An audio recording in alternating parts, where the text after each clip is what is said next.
Beaucoup me demandent pourquoi j'ai nommé ce podcast Guéridon.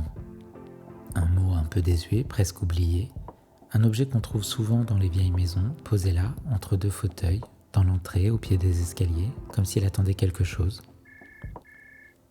Le guéridon, c'est une table, oui, mais pas n'importe laquelle.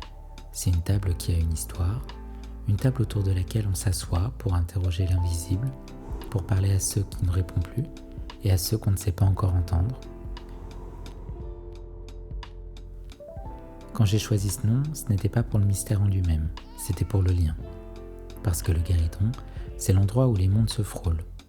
L'espace entre ce qu'on voit et ce qu'on ressent, entre la parole et le silence, entre les vivants et leurs fantômes, les vrais et les symboliques.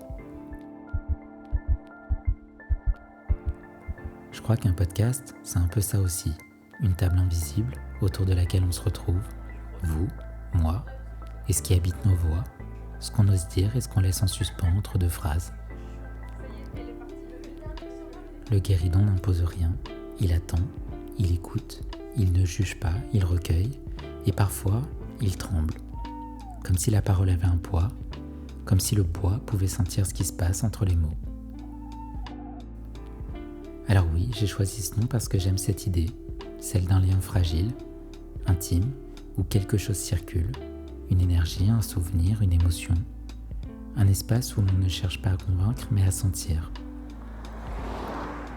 Ici, on ne parle pas pour remplir le silence, on parle pour l'explorer, pour voir ce qui bouge derrière les mots et ce qui se cache dans l'ombre légère de la voix.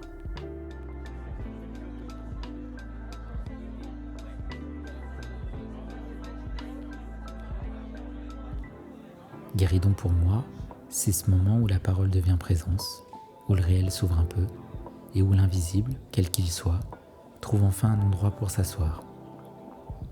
Alors merci d'écouter Guéridon. Je vous donne rendez-vous très bientôt et d'ici là, n'oubliez pas de vivre des histoires.